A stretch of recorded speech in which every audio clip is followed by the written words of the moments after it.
Louisa, vous avez quel âge? Où est-ce que vous habitez? J'ai 45 ans, j'habite à Paris. Vous êtes célibataire, qu'est-ce que vous faites dans la vie? Je travaille dans la communication. Et alors vous, ça fait bientôt 1 an que vous avez perdu votre père qui a succombé à la maladie d'Alzheimer. Et si j'ai bien compris, on va arriver à il y a quasiment 1 an, ce qu'on pourrait appeler la date anniversaire, alors que la relation qui était la vôtre avec votre père a été plutôt tumultueuse, si j'ai bien compris. Oui, c'est ça. Vous allez me dire comment s'est passée cette année. Déjà, en quelques mots, si vous deviez me présenter votre père, son trait de caractère le plus probant, c'était quoi? Kabyle.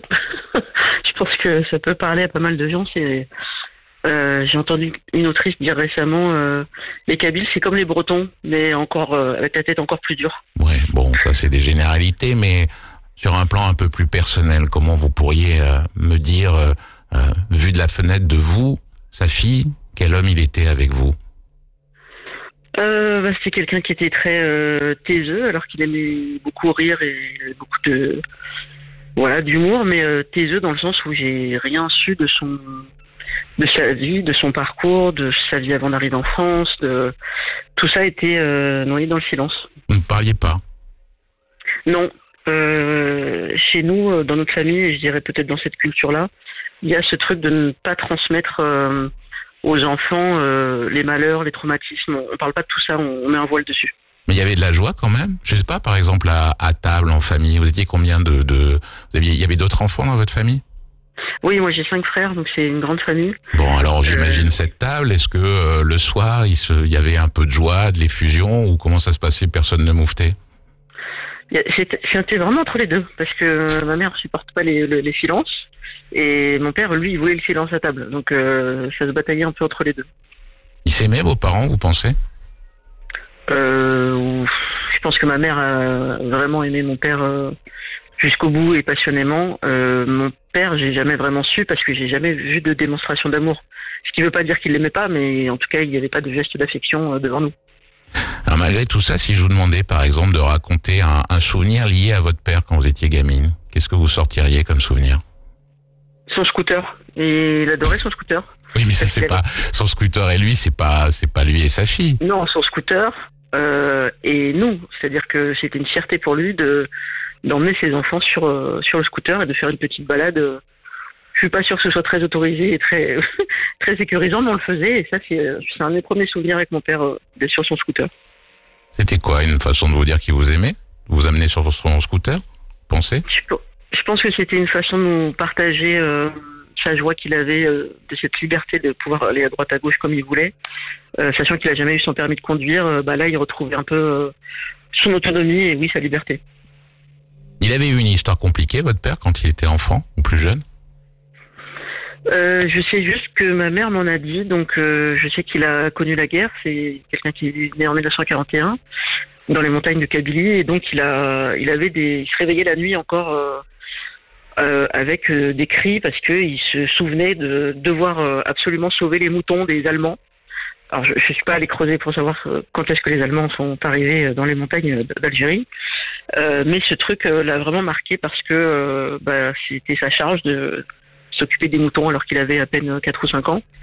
Et apparemment un truc marquant, c'est que son père l'a accusé d'avoir perdu des moutons plutôt que d'avoir survécu à des bombardements. Donc ça avait l'air d'être quelque chose de très marquant, la guerre puis l'exil. Mais tout ça... Mais tout ça, c'est votre mère qui vous a raconté, parce que lui, il disait rien. Exactement. Mais comment on grandit, Louisa, avec un père qui est une sorte de héros du cinéma muet, j'ai l'impression? On grandit dans une certaine opposition silencieuse. Oui, c'est ça que j'allais vous demander. Quand je disais en ouverture de notre échange, c'était tumultueux entre vous. Est-ce que vous avez fini par lui en vouloir d'être dans ce mutisme? Oui, parce que il y avait des choses que je comprenais pas de lui, et lui ne comprenait pas non plus. Moi, je suis de la génération qui est née en France, donc avec cette double culture, mais d'abord française, et lui arrivait avec autre chose, donc évidemment à l'adolescence, ça a beaucoup été problématique, parce que moi je voulais sortir avec mes amis, je voulais aller à des fêtes, tout ce qu'il y avait de plus classique. Et pour lui, c'était hors de question. Là, il parlait. Oui, là, c'est non, tu sortiras pas, tu restes à la maison. Je m'en fous que ce soit avec des amis, je m'en fous que les parents soient là. Et donc ça, oui, j'ai été très en colère et je en ai voulu, oui. Vous lui disiez ou non? Bien sûr. Ouais. Bah oui, moi aussi, moi je m'exprimais. Donc ça partait au clash. Voilà. C'était pas évident. Et une fois que vous avez été jeune adulte, vous avez continué à lui en vouloir ou finalement les choses sont un petit peu apaisées? Ça s'est apaisé parce que je passais un peu moins à la maison et puis j'ai essayé de faire ma vie de jeune adulte et voilà, je me disais de toute façon il va rester à la maison, ils vont finir leur jour ensemble, c'est ce que souhaite ma mère, même s'il y avait une part de moi qui disait elle pourrait très bien refaire sa vie. Mais bon, voilà, c'était mes rêves à moi et puis un jour il a fallu que je me rapproche un peu plus vu qu'ils ont eu des problèmes de santé tous les deux. Comment vous avez appris que votre père était malade et avait cette maladie d'Alzheimer? Je veux dire, quels ont été les premiers signes qui vous ont alerté? C'est ma mère, encore une fois, parce que elle était au quotidien avec lui et elle me disait que voilà, il y avait des oublis, il y avait des répétitions, un comportement parfois un peu étrange. Et puis même aussi des accès de colère. Alors c'était pas le plus calme des hommes, mais des accès de colère parfois qui lui faisaient vraiment peur. Donc ça, plus quelques petits signaux, j'avais vu sur Internet qu'on pouvait poser des questions du genre qui est le président de la République, des choses comme ça, et qu'il répondait toujours à côté. Je me suis dit, et puis voilà, on s'est dit on va peut-être consulter un neurologue, parce qu'il avait des tremblements aussi, donc on s'est dit ça se trouve c'est un Parkinson. Loupé, c'était Alzheimer, mais un Parkinson n'était pas à exclure non plus. Mais on l'a su grâce à ces signes et avec cette consultation avec un neurologue. Est-ce que ça a changé votre relation à votre père, cette maladie? Oui, j'ai été plus douce et compréhensive parce que je me suis dit que on ne sait pas depuis quand il était malade, parce que le diagnostic arrive parfois tardivement. Et puis, à quoi ça sert de s'énerver contre un malade? Pas à grand-chose. Hein. Oui, mais avant d'être un malade, c'était votre père.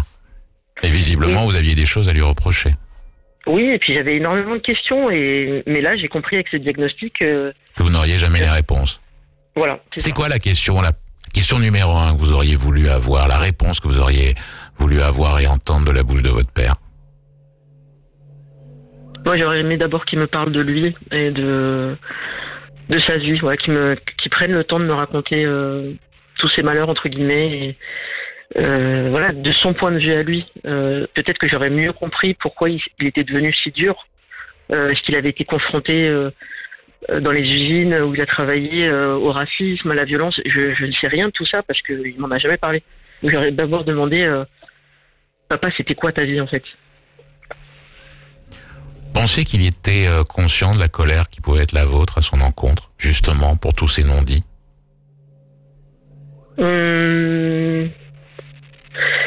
Je pense qu'il se rendait compte que j'avais besoin de réponses et que j'étais déçue par lui.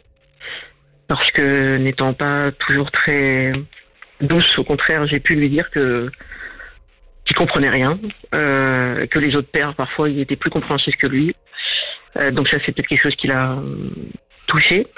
Mais il réagissait comment dans ces moments-là, quand il entendait ça de votre bouche? Le silence. Toujours le silence. Donc lui il n'a pas pu me dire pardon et moi j'ai pas pu le faire non plus. Donc je vis pas avec les regrets, mais je pense avoir été très présente pour l'aider au maximum avec tous les rendez-vous médicaux pour affronter cette maladie et d'autres. C'est tout ce que je peux me dire aujourd'hui maintenant qu'il est parti. Vous avez dit hors antenne, j'ai été une super aidante. Votre mère, pendant cette période de maladie, quel rôle elle a tenu auprès de votre père? Le rôle d'une épouse dévouée, et c'est elle la première aidante, vu que c'est elle qui vivait au quotidien avec lui. Moi, je ne faisais que passer plusieurs fois par semaine, et plus quand on partait en vacances ensemble. Mais donc c'est elle qui était au quotidien, qui ne disait pas tout, d'ailleurs, bien sûr, de ce qui pouvait se passer comme accès de violence et comme peur qu'elle pouvait avoir au quotidien. Ce qui doit être très dur, de se réveiller avec un homme qui devient complètement... je sais pas, bizarre, étrange et différent. Voilà. Et elle l'a fait, donc elle l'a fait par amour.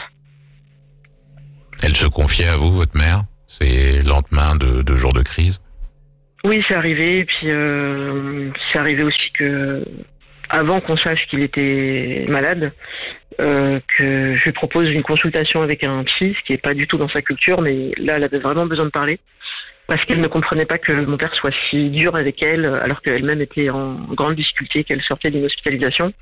Et elle se disait, mais moi, j'ai toujours été là pour lui quand j'étais pas bien, quand lui n'était pas bien, et pourquoi lui n'est pas là pour m'aider? Alors moi, je lui dis, c'est parce que c'est un homme. Et elle me dit, non, il y a autre chose, on a vécu tellement d'épreuves, pourquoi là, il n'aide pas? Et donc, elle en a parlé à ce psy. Et ça l'a aidé. Et ensuite, c'était une très bonne idée. Il y a eu cette idée d'écrire comme un journal intime à chaque fois qu'elle était triste ou en colère du comportement de mon père. Et un jour, elle m'a dit, moi, j'arrive pas à te dire ces choses-là et je sais pas si je dois te les dire, mais je te propose de lire quelques pages pour que tu comprennes ce que je vis. Et ben, c'est pas facile, hein, de lire le journal intime de sa mère, je vous le dis. C'est pas facile du tout. Qu'est-ce qui vous a le plus marqué dans ce journal, qui vous reste encore aujourd'hui? Ce qui m'a marqué, c'est de voir à quel point elle avait été triste, déçue que son mari, le père de ses enfants, après 40 ans de mariage, ne soit pas capable de lui apporter un verre d'eau simplement pour qu'elle puisse prendre ses médicaments contre la douleur après son amputation, parce qu'elle a subi une amputation liée au diabète. Et je laisse l'imaginer aux gens ce que ça peut être de perdre un membre. Évidemment qu'on peut avoir des douleurs après ça et que c'est pas grand chose que d'apporter un verre d'eau pour que la personne puisse prendre les antidouleurs. Et ben même ça, mon père s'y refusait catégoriquement. Et ça, elle l'a écrit noir sur blanc et je me suis dit, mais là j'ai été très en colère. Je me suis dit, mais comment on peut faire ça? Comment on peut laisser quelqu'un dans la souffrance, même pas apporter un verre d'eau?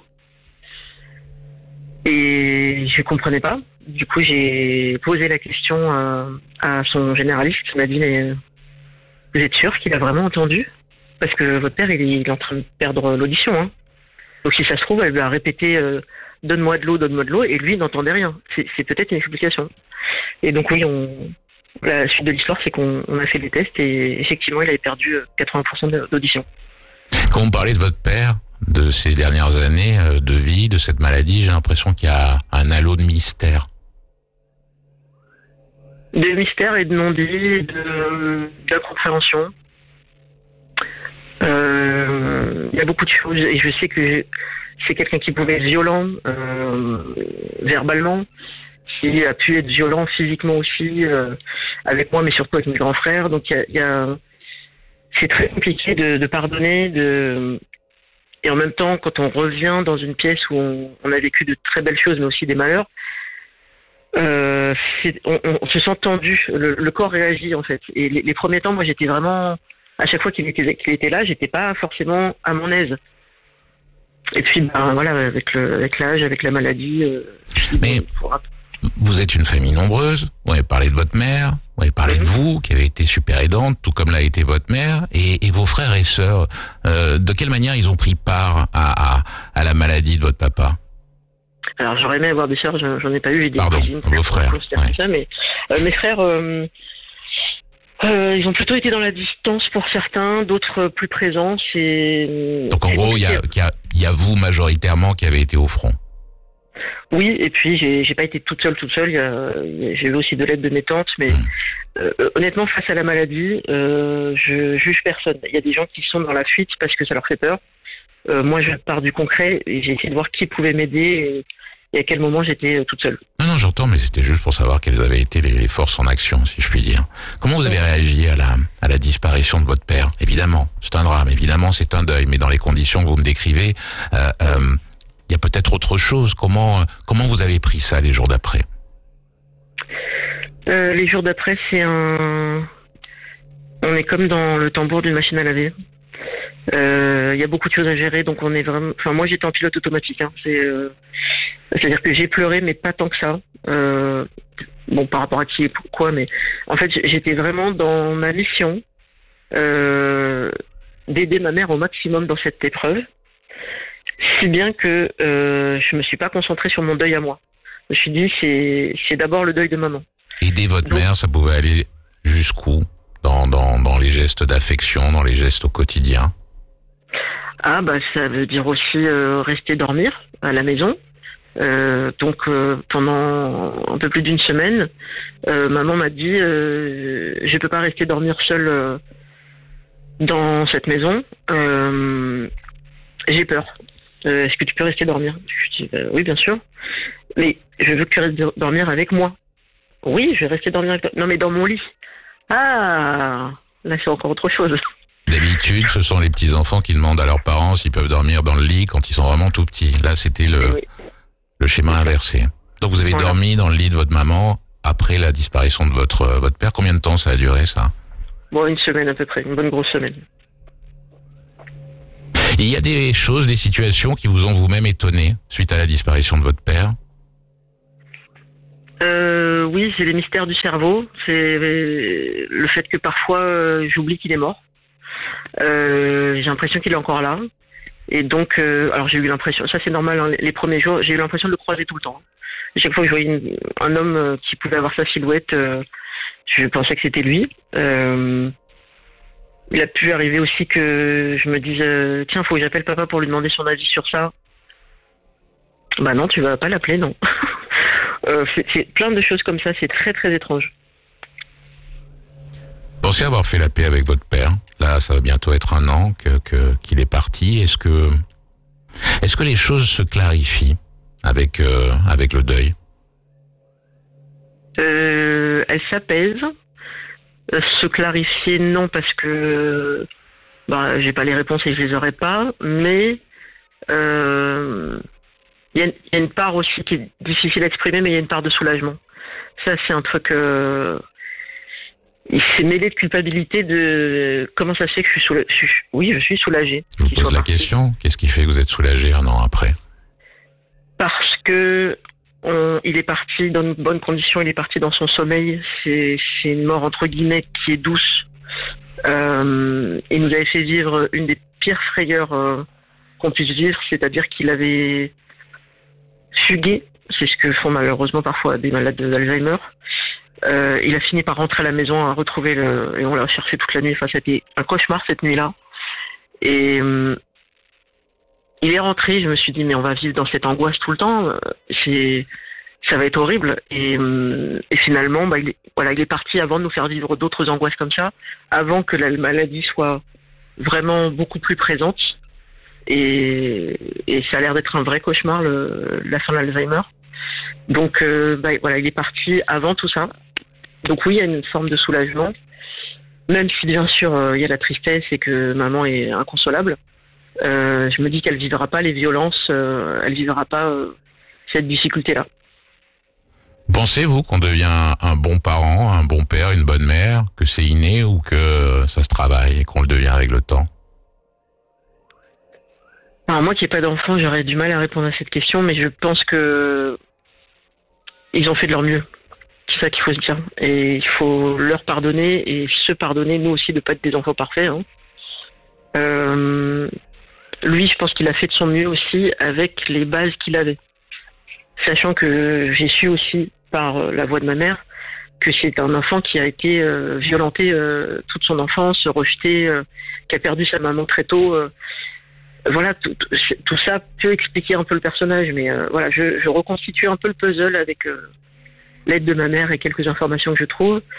Mais j'ai fait la paix avec le fait que mon père restera un inconnu proche, mais un inconnu. C'est là-dessus qu'on va se quitter. Merci. Au revoir. 21h, 23h, juste avant la nuit, la libre antenne. Johan Rock vous écoute.